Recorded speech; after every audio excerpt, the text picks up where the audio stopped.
So welcome everyone to our Monday morning Global Heart Resonance.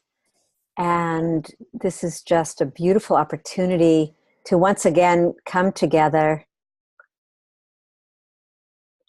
in love and to open to this voice of the emergent field, what we're calling the unified field, or some know as the quantum field, or I like to describe it as the unified heart field. So we're here to come into resonance with that experience of our soul design and purpose. And when we're in that experience and we come collectively, there's an added feature to this. And there's something that it quantifies and quickens the experience that we're having, and we begin to feel this greater sense of wholeness. So welcome to this call, and we're here as stewards of good of the whole and for good of the whole. And our mission is to really cultivate this ethos of wholeness and bring forth this understanding of something that's not talked about very much, which is a whole world view. Because when we have that sense of wholeness, it's like our bodies relax, we feel settled in, we feel that we're on purpose, and everything's in a particular type of flow. So we're here to really embody, and on this call specifically, to express the field itself in its inherent wholeness. So here we are together in service of a greater whole, and tuning into what we describe here as the home frequency. So welcome everyone. I'm excited because today Michelle Pollard, who's a Good of the Whole Resonance Council steward, is here, and it's really her gift to us, this topic today, Hello to Fear. So a couple of just logistics, little house cleaning. So if you come and you're new and you're on the phone, you're just going to simply, if you've come on the Zoom app, you're going to swipe left and you can see everyone. And if you're on the computer, up in the right-hand corner, it says gallery view or speaker view, and it's your choice to be seeing everyone or just visibly focusing on the speaker. A couple of new things I'm going to add to this. So on this call, it's really about presence, and we want to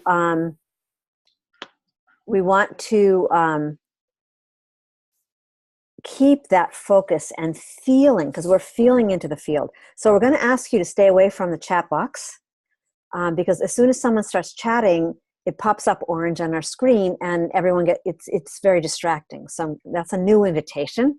And the other thing is to really stay with what's emergent. So sometimes on different calls, we like to share poems that have inspired us, or stories that happened yesterday or last week, because we're still in that feeling of it. And I'm going to ask you to really bottom line your experience and speak to 1 to 2 minutes here, and really try and do that. Now, we haven't used a bell yet, but we're beginning to think about it. So I'd like to leave that responsibility in your hands and to really trust. So we're coming into the field, we're coming as a collective. It's a really sacred, safe space, and we're inviting you to trust what's coming through you. You will know when it's your turn to speak.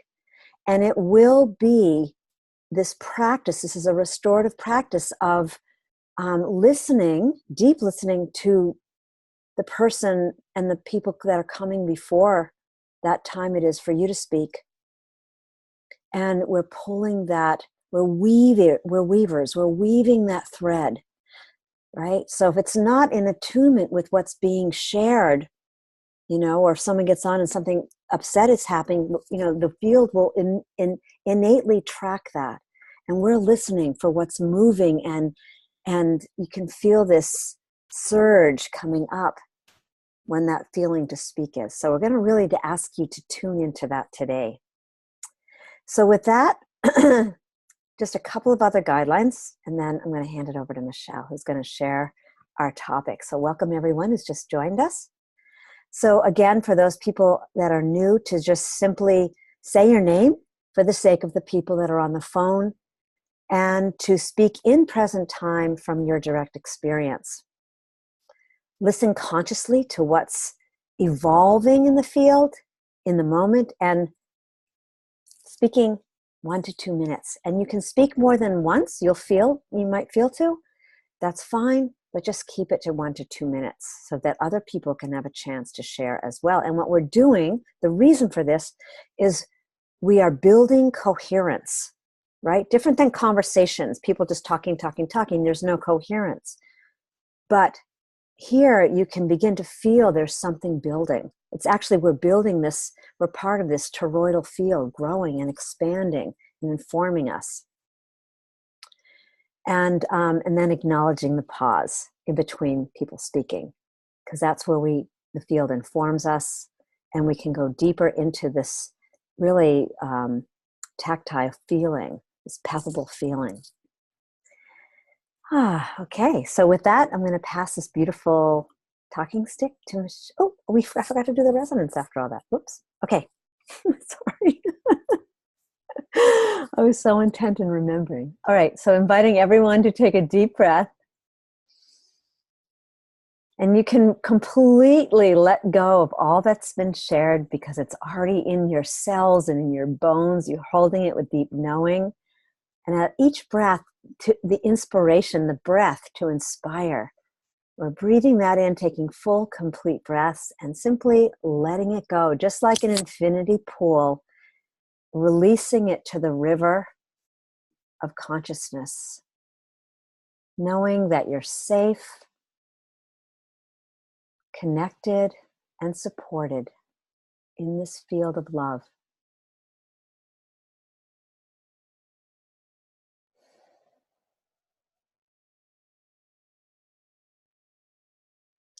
Allowing yourself to sit deeper with each breath into your body. And today, just to really invite your soul to come connect fully with your divine spirit as one. As one heart, one voice.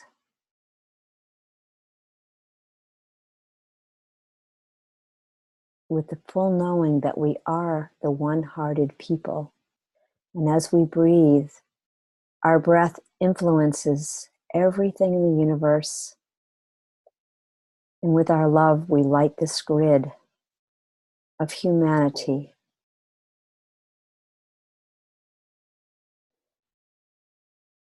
And so it is. Michelle, I pass this beautiful talking stick ritual to you. Good morning, everyone. It's great to be here, and just that thinking of that thread that we get to pull forward, and the one that is being pulled forward this morning. So excited to see what comes through. And it's our hello to fear. And so I'm just going to read what came, and then we'll progress from there. We are not alone in our fears. Look around you. Every person you see is afraid of something. Some are small fears, losing our keys, and some are large, losing a loved one, but they live inside each one of us. Many of the fears we carry are justified, but many, many more begin as reasonable concerns before quickly evolving into irrational beasts. Our brain is designed to protect us. It doesn't always know the difference between facing a hungry shark or saying hello to a stranger. It's up to us to teach it the difference. And that's from a book called My Friend Fear by Mira Lee Paddle. And so putting in the field today, let's explore where our fears are coming from.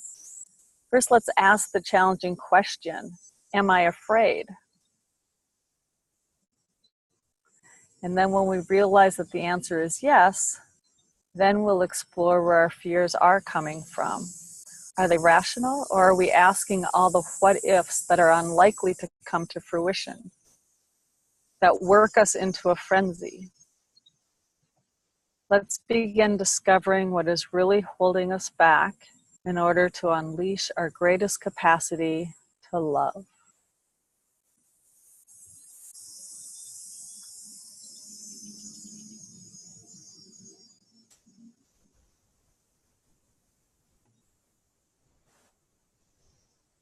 As we ponder that for a minute, there's also in that book, it's just calling me to read it again and again, and I thought it was too much to add before, but it's asking to be shared again today, and it's really the epilogue of the book, and it says, when fear came, it came quietly, and something inside me knew.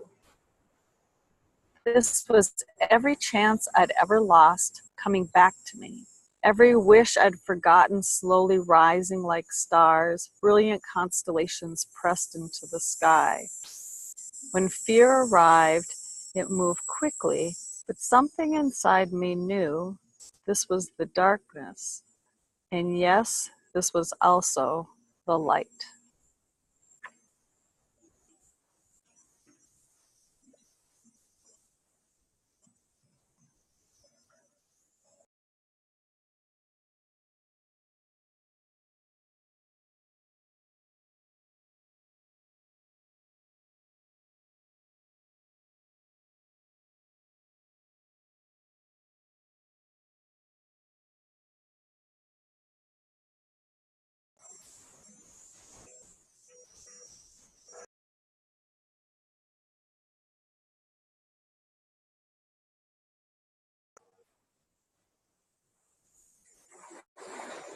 Michelle, sorry, can you just mute yourself? I was doing it because there's all this squeaking coming from your phone.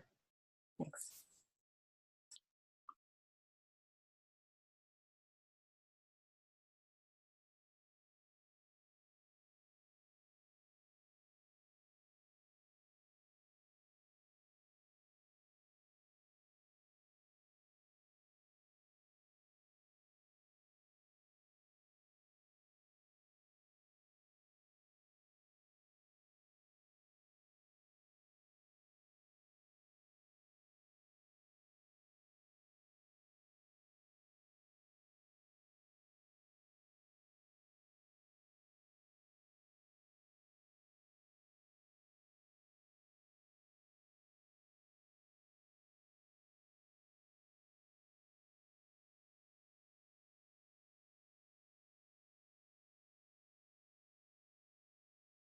Good morning. This is Nahid. What is coming forward to me when I ask, am I afraid?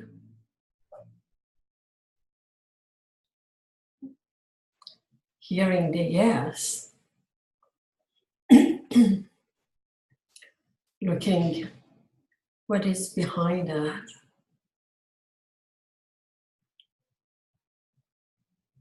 I see disappointment.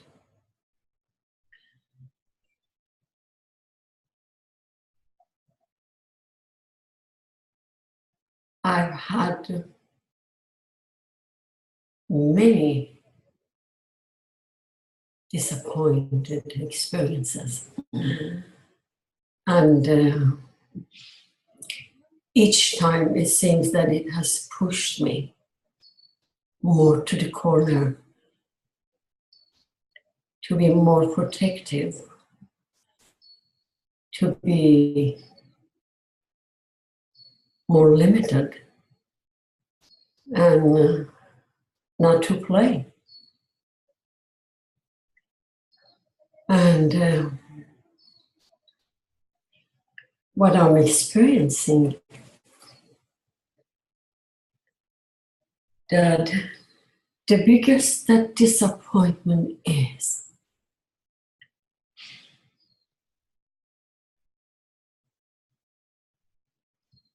the biggest that the fear is of going there again.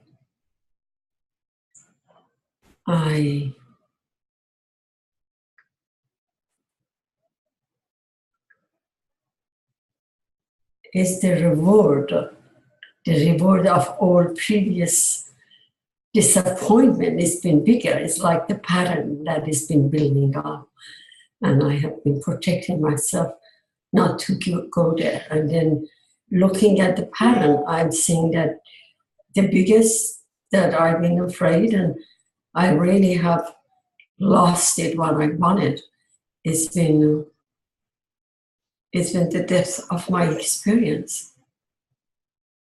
So now what I'm choosing in this moment, being present to this, hello to fear, hello to disappointment, hello, I wanted to get to know you intimately. I want to dance with you.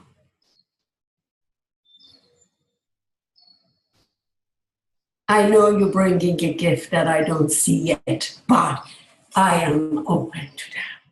I am.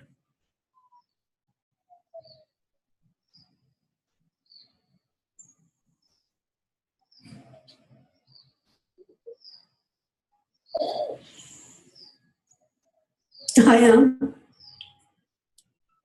I am. Yes. I'm complete.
This is Oriana. And I was hearing, speak up, don't be shy. And it was from what Nahid had just was really, I was feeling the welcoming in the fear, really experiencing it and dancing with it. And suddenly I had this fear, like being in a competition ballroom dancing where you're about to do the very best that you can, and just that moment of, oh my goodness. And then feeling into, oh, stage fright. That's it. It's the fear of showing up in the spotlight. I wonder what it is to dance with that fear. And really welcome it as the challenge that is evoked in the moment of stepping forth, of stepping beyond, of doing the unknowable as the knowing becomes available.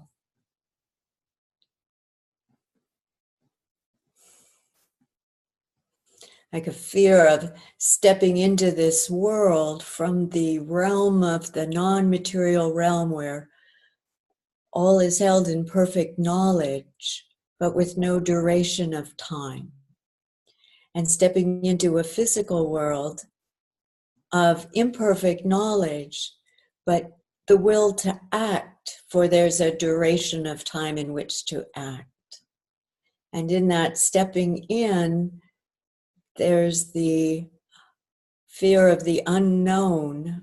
Oh, how do you move in a world where it's unknown what the future will unfold unless you feel the higher pattern of the highest possibility of future unfolding, and you bring it in as that crystalline template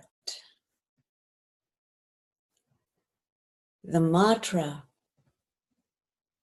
the matrix that holds the unfurling and unfolding of a multi-celled being in one-celled organism being born. Not something you do once, being born, carried in the currency of life. I am complete.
Following, following that thread, what keeps coming to me is the picture that I posted to go with this, because when I heard those words, the currency of life and the unfolding of the unknowable, it was an amazing experience putting that graphic together, because what's happening in that graphic is that the red tide is coming in, and the red tide ultimately is death. And I guess inside of me, that's, as a common thread in humanity, is this fear of death. And this girl, little child, is dressed in red, and she's watching the current move. And what kept happening to me is I started putting in all these animals, very ghost-like, if you look carefully, of the manatees and the turtles and this shark that have all died upon the shore, thousands and thousands and thousands of them. And at the same time, people are gathering, 35 beaches yesterday gathered, thousands of people, hands along the shore, hand in hand, gathering in a big line out of love for life and for water. And I feel this is such a part of that movement, that currency of life and death as one, not even two sides of the coin. This release of what no longer serves, this sort of just perspective and presencing of these tides that are moving within us and outside of us. So I'm just really enamored by this movement of this call, this unfurling of energy, informing us as this moving ocean of consciousness. And I'm complete.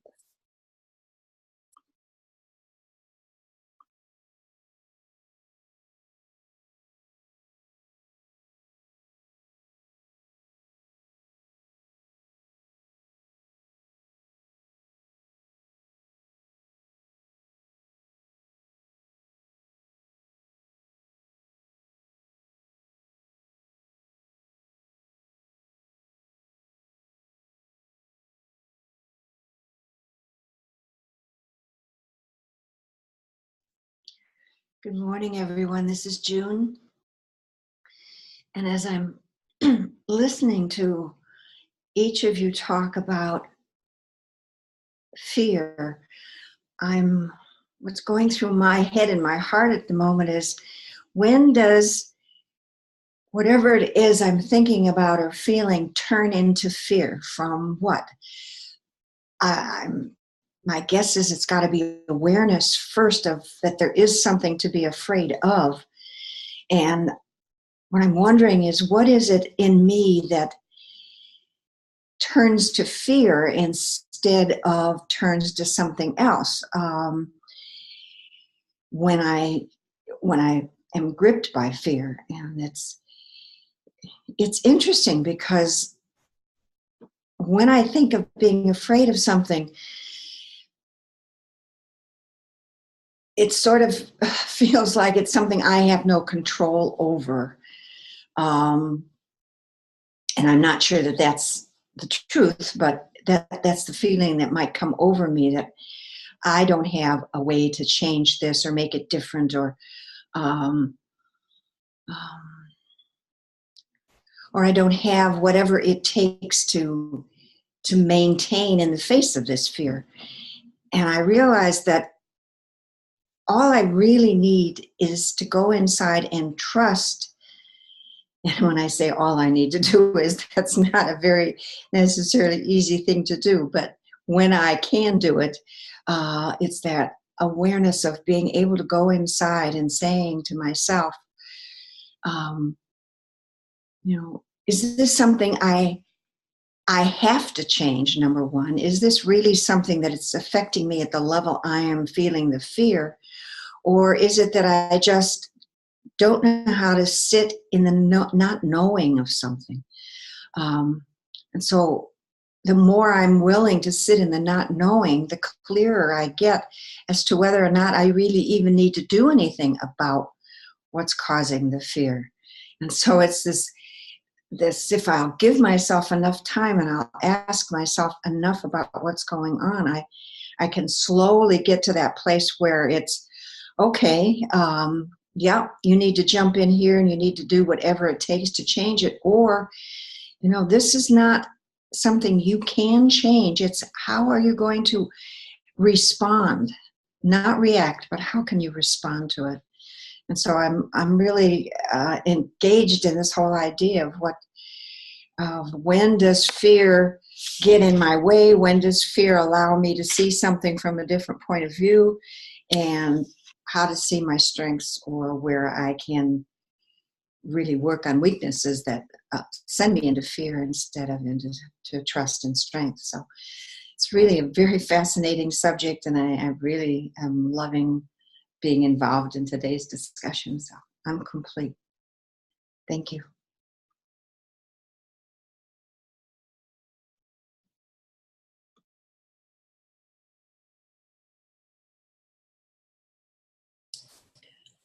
I am present to the responding aspect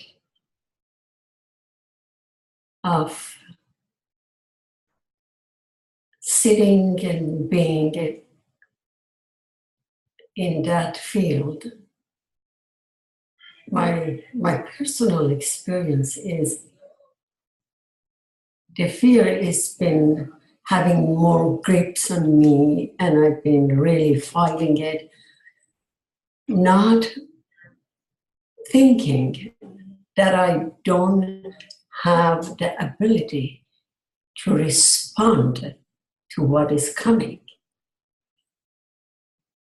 Now that I can tune up to what is true for me in that not knowing field, it's very clear what is mine. That if it is yes, or if it is no, is to stop it where it is and just pull myself out of that field, or open my arms to embrace that and be one with that experience. Thank you. Mm. Mm.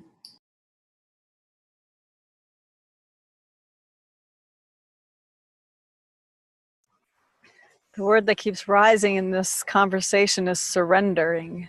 Surrendering to the fear. It makes me recall a conversation I had the other day with a girlfriend who, she said, I may not be running from tigers to try and save myself, but I feel like I am with all the things I'm afraid of. And we had a conversation that evolved into, we now have the luxury, though, of stopping and turning and looking at that tiger, which is really our feelings and emotions, because it's not going to attack us in the way that we might be afraid a tiger would attack us. And to surrender to those fears and say, what are you trying to call to me for? What are you trying to say to me? Although even as I say this, I get anxiety.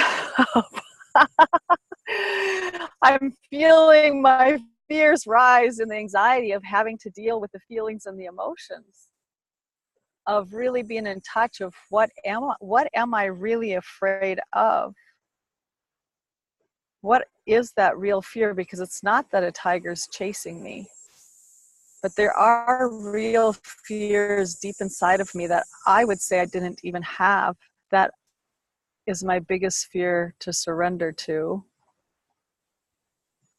And in many ways, I sense it's the fear that it's so big and beautiful that I might not even be able to hold the capacity of that in my everyday life that I'm here to live. So what do we need to surrender to? I'm complete. This is Kundi, and what's coming through is that fear. We've been conditioned in a fear-based society and in the world, and as fear surfaces, these are all old three-dimensional belief systems, and I say to it, fear is a liar. All there is love. I'm complete.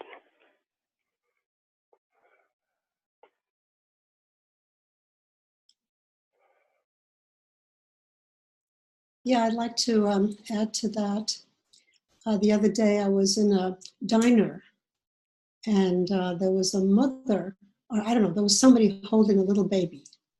And there were a lot of people standing around. This person holding the baby just kind of had the baby on the arm like this, and the baby was flopping all over.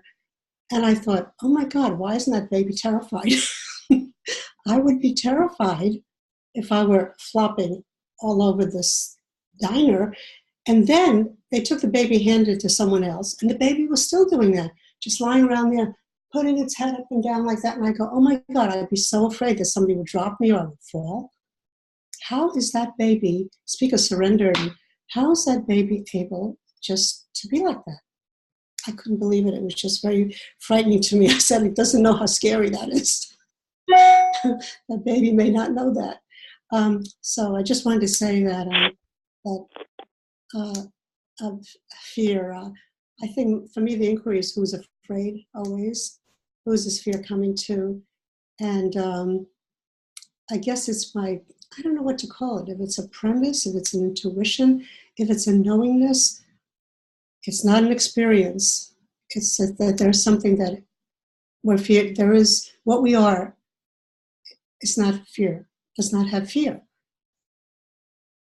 That what we are, true nature, is fearless. And I don't mean that it would jump over the Tappan Zee Bridge or something, but it's fearless because it is untouched by anything. And of course, it's not our feelings. Our feelings are not what we are. So how could fear be what we are?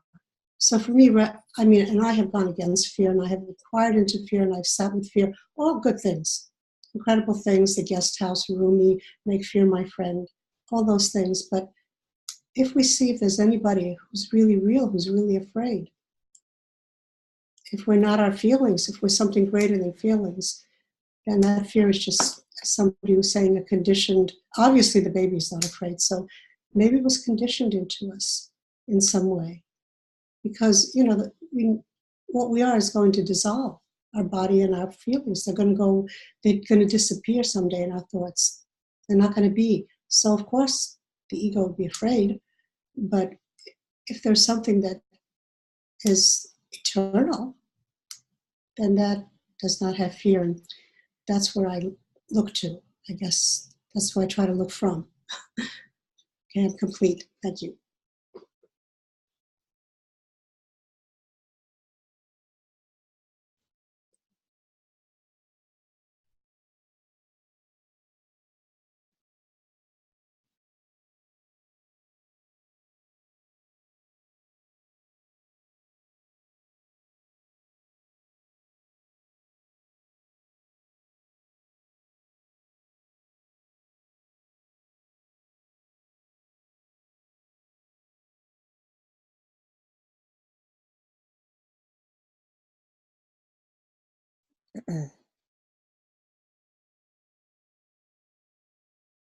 What's moving in me is soon as I was listening to those words was this sort of both and of this fear of being alone. And at the same time, when thinking about that baby, what happens is, you know, I was seeing this baby become conscious of other beings, right? Where in the womb we come out and all of a sudden there are all these other beings, and this experience of separation, of looking out at something and becoming aware of something else, and then having it not be there. And I just was just kind of tuning into this tasting of separation, because the separation, as I'm experiencing it, is too a both and. It's that fear of there's nothing out there beside me, and at the same time, how, you know, that desire, that need to connect, to come to the breast, to feel connection in whatever way I can. And I think that what we're calling fear, you know, what we're just calling, we're naming an experience that some of us are having, and the whole world is having. But the experience is something completely different. And I'm feeling that it's, you know, like, I love this focus on coming in and welcoming it, and then breathing with it and not moving from it. Because what is essentially down at the bottom of that anchor line is my relationship, consciousness with itself. My deep relationship with what we've also called God. These are all just words. You know, it's really interesting. English language is really interesting when you start to become aware of some of the other vibrational languages. Because we're just naming something that we don't really know how to express what it is. But in becoming, you know, in becoming one with, I'm just feeling like in becoming one,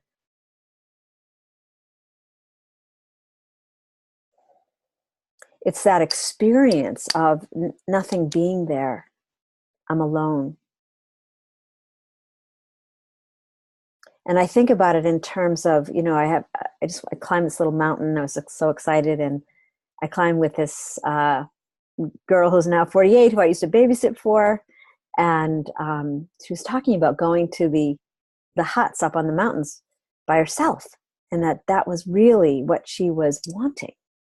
And it hit me so hard. Like, I am like completely afraid of that. You know, like, I think, you know, I'm sitting in this house here in the woods, and every night I hear all these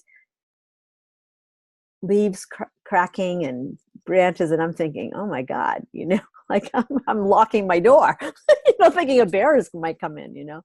So the sense of embracement of, because again, when I'm coming into this call, when I'm coming into this experience, it's a spiraling into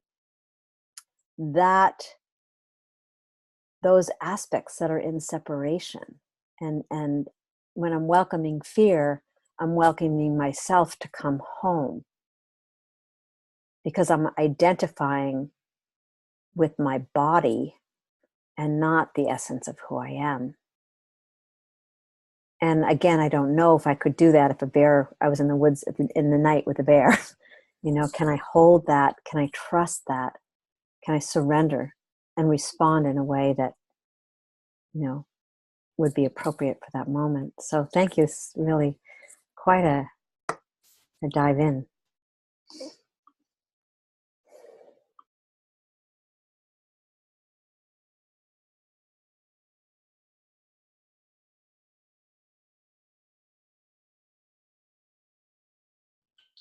It's June again, and what was just said really helped me to see that how much of my fear is tied into change. My cards in the tarot are the Chariot and the Tower, which demand my being willing to deal with change, or the effects will be much more catastrophic. And so I think as I'm looking at when I go into fear, whether or not it's because I think that I have to create something or be strong enough or be able to resist rather than to flow with something. And even if I don't want what's happening, to be able to respond to it with clarity, but know that I can handle whatever it is that's going to happen in the best way possible, instead of going into, oh my God, my world is over. And so it's that allowing myself to know that if I respond to the best of my ability in the moment and try to stay grounded, that whatever change is going to come from this thing I'm afraid of will be far less traumatic, and perhaps I might even see the grace and the goodness of what might come from it if I can embrace it. So just another thought about fear and change. Thanks.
Piggybacking on what June said, is that fear of that change, even though sometimes on the other side might be more positive, more healthy, more evolved self, that fear is so strong and so paralyzing.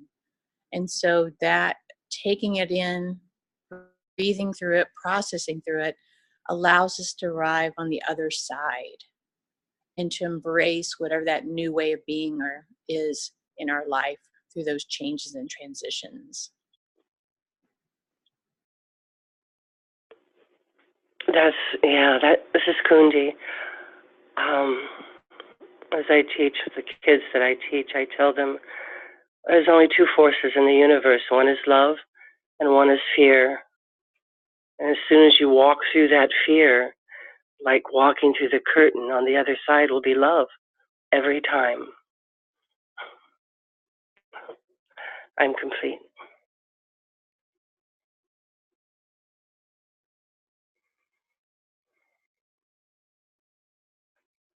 What is coming forward is the bigger that the fear is really, we big fear that is paralyzing us. But I'm saying that it is building up the frequency, is the energy for just to be ready. It's like building up the field for that which is going to show up in this space. It's like that is the prerequisite of what needs to come forward, what we call the birthing, the revelation, the seeing. It just that which we call emotional state is building up the energy to create a stage for that which I am becoming one with that. Complete.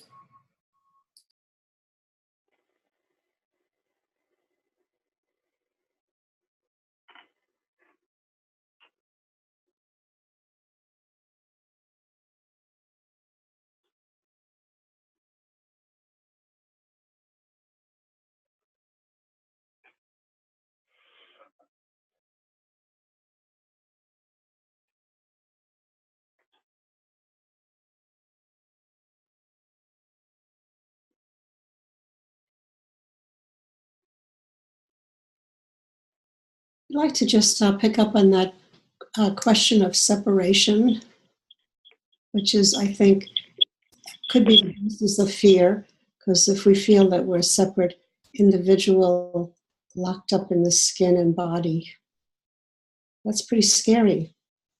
And I once ran a spirit club for children, and the mission was to discover the wonder of oneness. And the children were about 3 to 7, no, maybe starting at 2 or 3 up to about 5 at the beginning of the class. So I got together with them and I said to them, so we all look different. You know, I said, like, you know, I have a different body, I'm bigger, and you have different color eyes and different color hair, and some are girls, some are boys. So what about us is the same? Because I was thinking, what will they say? So one little girl raised her hand. I still don't know her now. She's 17. She said, we all poopy. That's how we're all the same. So that's when I realized they didn't know what I was asking. You know, it wasn't a problem. But just that thought that we are that idea. It's an idea that we are a separate person in a separate body with separate feelings. So what about us is the same? Like, how are we all the same? We're all human beings. But what is it? What quality about us is it the same? And so I've been exploring the quality of awareness. We're all aware. And we have been aware from the beginning of, we can remember to right now. We could be aware of fear, we could be aware of joy, we could be aware of love. But one thing we are aware. And see, I think that's the place of it's not even connection, because awareness, what is it? What is this awareness? Why are we aware? What is this about us? So that's my big inquiry into myself, and that's my excitement that if we're all aware, like everybody has the same awareness I have. Awareness is the same. And it's not sad or happy, it's awareness. It's something that is aware of being aware and being aware of all this. And that turning toward that awareness, I guess, I don't know if it's reaching for it because it's always there. It's always been there. Turning toward that, then I feel less separate. That's the only time. If I turn to my mind, my body, my feelings, my ideas, my experiences are different from everybody else. But my awareness is the same. I mean, we're all aware. And science hasn't found that awareness, consciousness. They're studying it. That's the big question. Anyway, I just wanted to pick up on the separateness issue. I'm complete.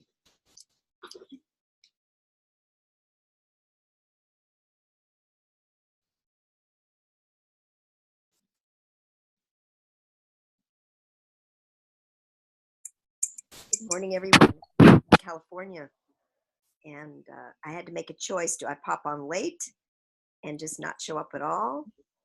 And something inside me said, I just want to be with those people and breathe and be present for 15 minutes.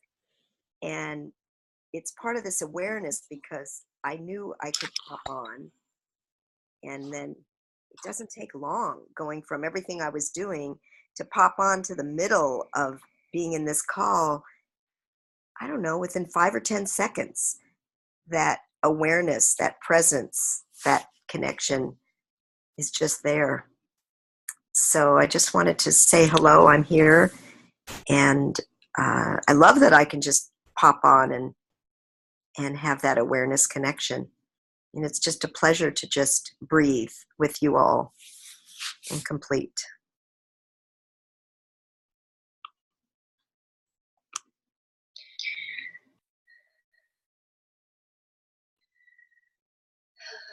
Good morning, everyone. This is Karen. Wow. I was told it was time for me to speak. So much has been coming through since before the call even started. But the speaking of fear, I had huge discomfort in my gut, my third chakra, where I know now from another call, that's where I can recognize where the fear comes.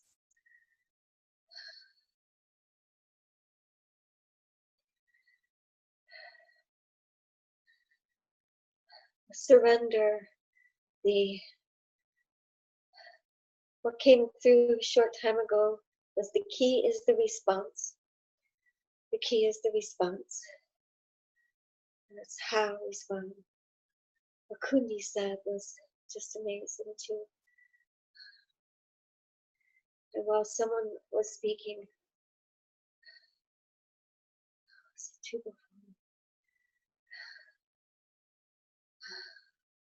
all of a sudden the separateness came up again. The being alone. The song You Never Walk Alone was coming through. And then the tears just started coming. And the knowing that I'm never alone. No matter what. I know my fear has always come from that lack of trust. That I will always be supported. And that I'm not alone. And I've never been alone. And I will never be alone. Because we can't be alone.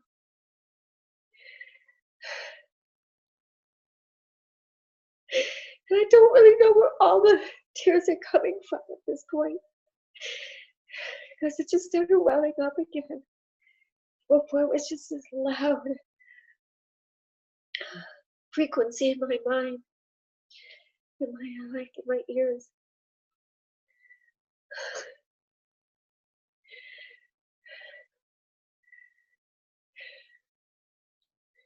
I felt I was back in my home in my childhood when this came through. And that song.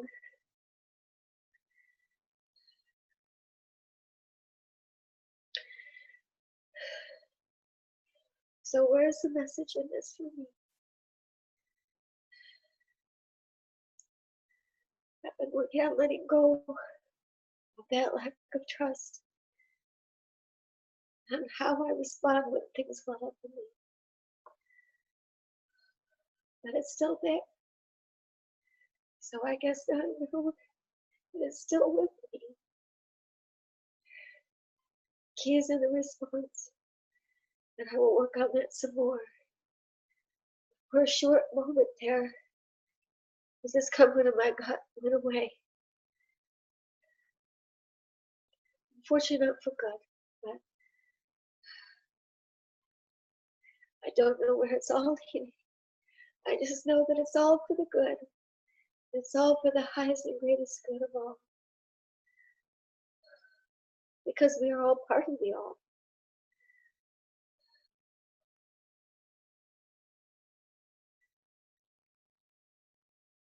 I think that's all I have for now. Thank you.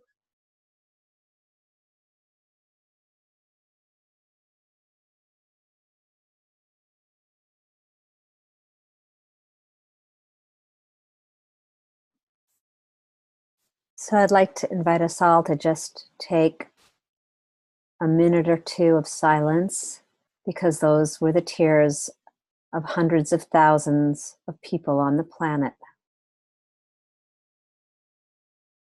Let me just breathe with that.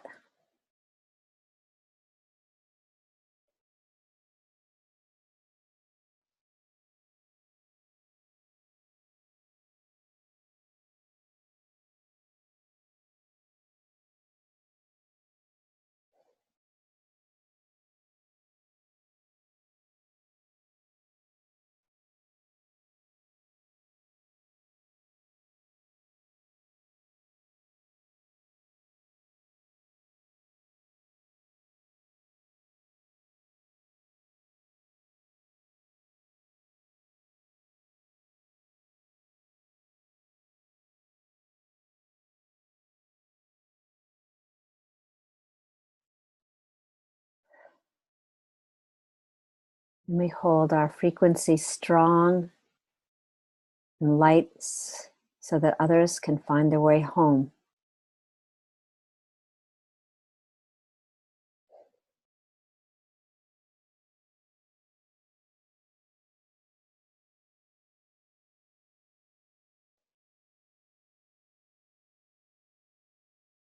And so it is. So we thank Michelle and the field for bringing this forward this morning. And we carry this wave of love that can meet this deep separation anxiety that exists on the planet. And everyone can take yourselves off mute. And we'll just send this frequency of yum, this vibrational field out. Yum.